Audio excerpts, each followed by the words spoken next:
What's up, everyone? Welcome back to the Landlordship Podcast. So today's episode is inspired by none other than my father. Many of you will probably know that my father was a real estate investor when I was growing up. From my earliest memories all the way through even my 20s, I remember going with my dad to his properties and being a part of the business, doing things like that, being involved in everything. And most recently, he actually, a couple months ago, sat my brother and I down for a little powwow. My brother is my investing partner, and my dad has really taken it upon himself in the past year or so to start to guide us to work more closely together in building our portfolio, because there are challenges between our schedules and our life's demands. Him having 3 children, being a very active and involved father, also having a job where he's a higher level executive, which means that he doesn't necessarily just work for 40 hours and clock out at a certain time. So there's obviously a lot going on in the dynamics in our partnership. And one of the things that came up in this conversation was a lesson I believe is applicable not just to my brother and I, but to every self-managing landlord out there. So today's episode, we're going to dive into what this little interesting nugget is and how it started to get me to think in other ways about how self-managing landlords might not necessarily be doing themselves a favor by assuming they know everything. So let's dive into this.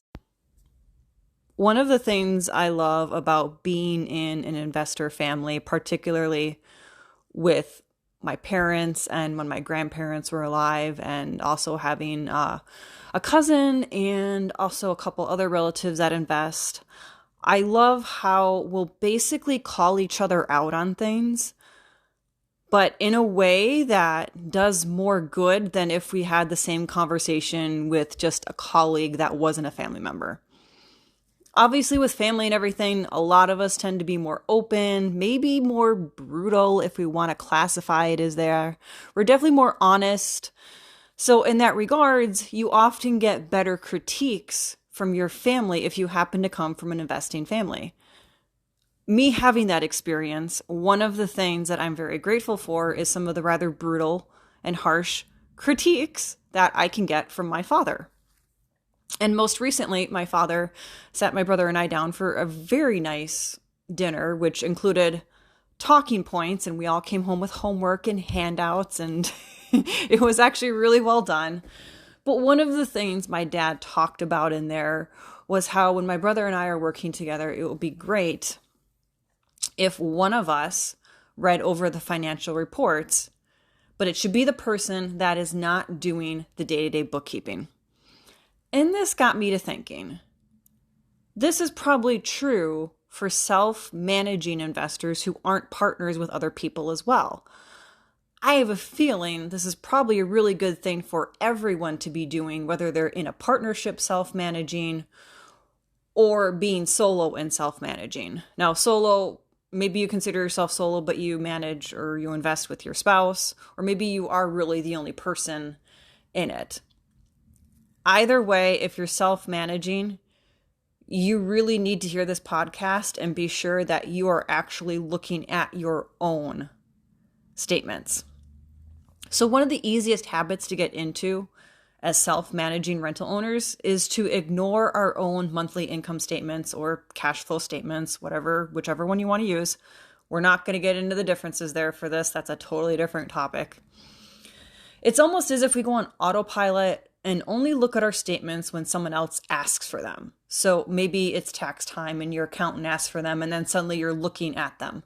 Or maybe you're going to get a loan for your next property, and so that causes you to print them out, email them to the lender, and then you see like, oh wow, look at that statement. And then because of that, we suddenly have sticker shock. We're like, whoa, I didn't realize that was that much. Or I didn't realize the income was that low. See, there's this myth or feeling out there that self-managing investors don't need to review their monthly statements. They say, well, I pay the bills, I send out the late notices, so I clearly know what's going on. Yes, you do know what's going on. at the micro level. You know how much you paid the plumber to replace the shutoff valve at apartment number 1. You know how much you paid for the common hall electricity at the other building. You also know you had enough money in the account to pay the bills because your accounting software didn't send you a warning and your payments didn't bounce. But that doesn't give you an indication of performance. It just means, congratulations, you survived month 25 of being a rental investor. So why is it important to look at your monthly statements? Well, for starters, we can see expense trends easily. While we are paying our own bills for our places, we may still lose track of the frequency of certain repair calls. Here's a good example. You might call out a plumber in March, May, and August for the same apartment, 1531 Birch Drive, apartment 3. But since there were a couple months in between the service calls, you might not easily remember every time you sent them out. However, by looking at your income statement every month, and particularly at the end of August, you will see that the year-to-date total for plumbing on 1521 Birch Drive is something like $1,500. That's obviously going to make you pause and look into something. It's going to turn on a light bulb in your head. Similarly, you cannot notice trends in utility bills if you aren't looking at your monthly statements. In quarter 1, you may have paid $367.12 for water on your quad. And in quarter 2, you paid $427.23. Now you might have a nice utility company that gives you a notification message that says your bill was considerably higher this quarter. Consider checking all of your water sources, or however they like to word it. But maybe you don't have a nice utility company. Maybe they don't do that for you. Or maybe the rates increased mid-year, but you didn't receive the message. That memo got lost in a stack of papers that you just haven't gotten all the way through yet. Looking at your monthly income statements and comparing them by quarter would draw your attention to this. By discovering this, you can begin to forecast for next year with any rate increase that you seem to have missed. And you can also make a plan for addressing it. Either you can choose that you're going to have to increase your rents next year a little bit more than the normal, or you can consider maybe going down the road of adding water-saving plumbing fixtures in. But whatever you decide to do to address it, at least by looking at the monthly income statement and comparing it by quarter, you will then have noticed the discrepancy in the water bill situation. But it's not just expense discrepancies. What about income discrepancies? While technology is great, it still has its flaws. One common thing that occurs now that we mostly use property management software systems is we'll often have tenants that are in our system on a fixed lease and it expires. And depending on how you have your property management software set up, you may not realize that a tenant's fixed lease term expired but didn't roll over, leaving them as an expired tenant who didn't get charged rent, which means they never show up on your delinquency report. But if you looked at the income statement, hopefully you would notice that your income is a little wonky. Now, if you're doing this at the very macro level with a consolidated statement, you're likely not going to notice it. So we're going to talk about this again in a minute, but this is why you want to be looking at individual property income statements, because then you're going to notice that, hey, the apartment complex over on Cambridge Drive, my rent's pretty low there. I wonder what's going on. And then you might go into the system, pull up a rent roll and see, well, wait a minute, 3 tenants' leases expired and they weren't charged rent, so they didn't show up on my delinquency report. This is another reason why we want to be looking at our monthly statements. We can notice things regarding income, particularly when it comes to technology and leases expiring. You might also notice maybe on the whole how much being lenient with your delinquency policy or rent payments is really starting to hurt your income.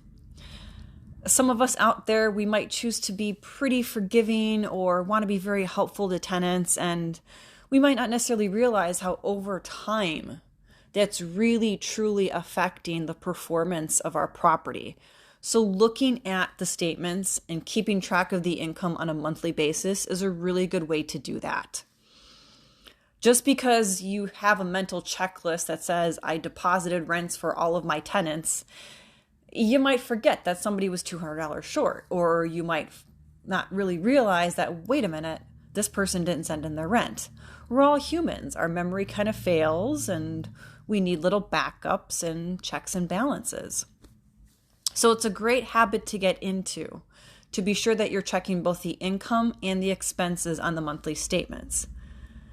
Now, the third reason you want to look at them is because, honestly, they should excite you. Looking at your income statements should be exciting. Well, not like opening a large box as a kid on Christmas Day, assuming that your family wasn't big on awful pranks for children where they filled a very large box with nonsense except for one action figure or doll. Not that that was ever a childhood memory for me, by the way. But anyway, income statements should excite you. They should show you how what you're doing is working. It shows how you're building towards the life that you want. It's saying, yes, I'm doing an awesome job. Or, I'm not doing so great. Where can I improve? Your statements should inspire you. So, what statements should you be looking at? I highly recommend that you look at your income statement. In fact, I don't just highly recommend it. That is the number one thing you should be looking at. Looking at your income statement. If you have multiple properties, your income statement should be divided by the individual property. Save using consolidated statements for big picture items. Remember, the purpose of this is to go micro in this. So be sure you're doing individual income statements. Now, you might be asking, well, how long is this going to take? Really, this takes less than 15 minutes. Assuming you're not drilling down all the time to investigate things. So I mean by drilling down is when you notice that, yeah, your plumbing was higher on Birch Drive, you drill down, you investigate to figure out why suddenly it's $1,500 for the past, 3 quarters that you've owned the property. So you want to take a look at the properties and have it on a quarter basis. I really recommend having it be quarter for your expenses. When you transition into income, I highly recommend that you look at income on a monthly basis, because that's when you're going to catch maybe a lease or two that was expired where they weren't charged rent and you didn't know it. So I recommend income is looked at on a monthly report, and that when you pull up your expenses report, I think it's better to pull it monthly but have it reflect as a quarter, because that's going to give you a better indication overall of how you're performing over time and not just comparing one month to the last month. I think that's a really good strategy, is to do the quarter view. The other thing I think you should look at is the rent roll. And this actually gets back to this conversation about having leases expire that you didn't know expired. Rent rolls are sort of the first line of defense that we have for seeing a tenant whose lease that may have expired and we didn't realize it. If you're someone who has a lot of 10, 12, or 20 unit properties, I highly recommend that you look at this monthly, because you aren't necessarily going to notice 1 or 2 rents missing on the cash flow, because you have a lot more tenants, sort of like maybe somebody's paying ahead, or maybe there's another tenant who just got caught up for 2 months, so it's not going to show up necessarily in your income statement because you got all this extra income in there. You're not going to notice the 1 or 2 people whose leases expired. So I highly recommend you look at your rent roll once a month, just to be sure that everyone's lease is still showing up in the property management software as current and is not showing up as expired. Now, you could choose to toss in a general ledger report. Typically, I say if you dream about accounting and numbers at night, like my sister probably does because she's an accountant, then sure, go nuts. Look at the general ledger report. If it gives you your jollies, go ahead and do it. For me, I don't really need to do it. I don't really dream about numbers in my head. And in fact, math and I are not very good friends. And that extends to the idea of numbers. So I just go with the income statement, the rent roll, and I do like to do a consolidated statement and look at those. I might not look at consolidated every single month for the income, but I'll usually do it once a quarter just so I can see where I am at. But then also it helps me project how my future rent increases are going to affect my income. One of the things I love to do is when I issue rent increases, especially when I've done bigger ones, which if you listen to my podcast episode, I don't know at this point, like maybe 3-4 months ago, I talked about how we at our own rental properties, we're going to have to do some fairly significant rent increases over the next 2 years. Like we're talking $100, $150 a pop. What I like to do is take my consolidated income statement and look at it and go, okay, next year I'm going to have 6 months of Sam at his new rent rate. That's going to be an extra $150 a month. And I'm going to go ahead and use that and calculate out this projection of my income. I like to do it because number one, it's inspiring. Again, it kind of reminds me, oh wait, I'm doing awesome. I'm keeping this on track. 2, I like to do it because it helps me forecast how I might use that additional income. Now, of course, the goal isn't necessarily to use all of the new income we're bringing in, but sometimes when you raise your rents, there's sort of like this tit for tat relationship.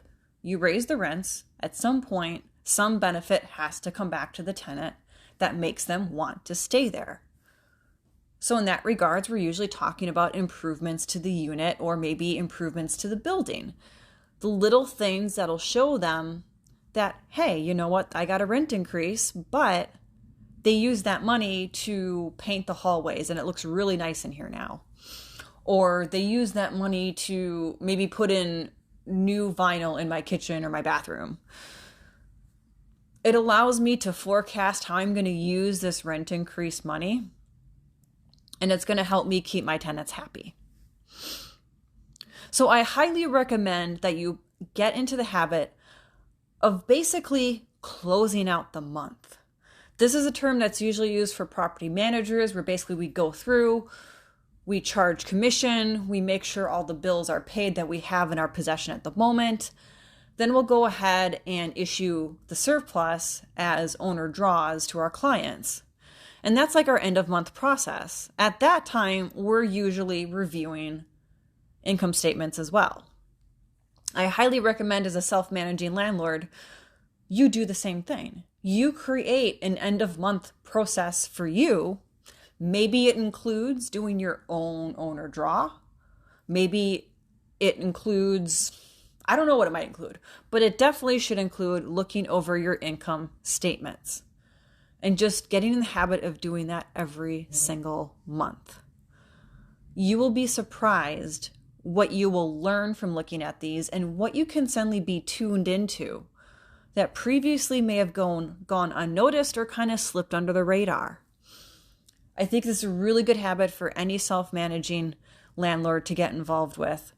If you work in a partnership, if you have someone who does the day-to-day bookkeeping, I highly recommend that you have your partner look over the income statements either for you or kind of in conjunction with you. So maybe they look at them for you because you just don't want to have to look at them yourself. Totally fine. At least somebody's looking at them. They should be looking for those trends and making sure that these are being noticed. Or you look at it with him, and then you can obviously openly discuss little trends that you're noticing and how you're going to address them. But either way, make sure that somebody in the partnership is looking at the income statements on a monthly basis. This, again, takes less than 15 minutes, and it's going to make a huge difference. Not all the time, but there's going to be certain times where the payout is going to be so great that it's going to be worth cumulatively all the 60 minutes that you have spent in the past 4 months looking at the statements. I hope you guys took away something from this. I hope you guys start implementing this in your own systems. If you use a property management company, by the way, please, again, still look at your income statements. No matter how great of a property manager you have, even if I'm your property manager, look at your income statements. Don't just assume that, okay, I got my $1,800, which is what I normally get every single month, that means you've done your due diligence. No, look at where the money's going. Maybe you'll notice a trend that the property manager hasn't caught on to, and then you can kind of start to direct them to dig into it. Be like, hey, I'm noticing now that we've actually kind of sent a plumber out to apartment number 3 4 times this year. Let's kind of figure out what's going on here. So it's a good idea as an investor who uses a property manager to look at your income statements as well. Don't just say because you got your usual payout or close to the same payout that it's kosher. Look at your statements. Love your statements. Embrace them. They're like your report card as an investor. That's what it is. It is your report card. It shows you how good you're doing, how okay you're doing, and how you're doing. So embrace your income statements on a monthly basis. You guys have a great week. I will see you again next time for another episode of the Landlord Chick Podcast.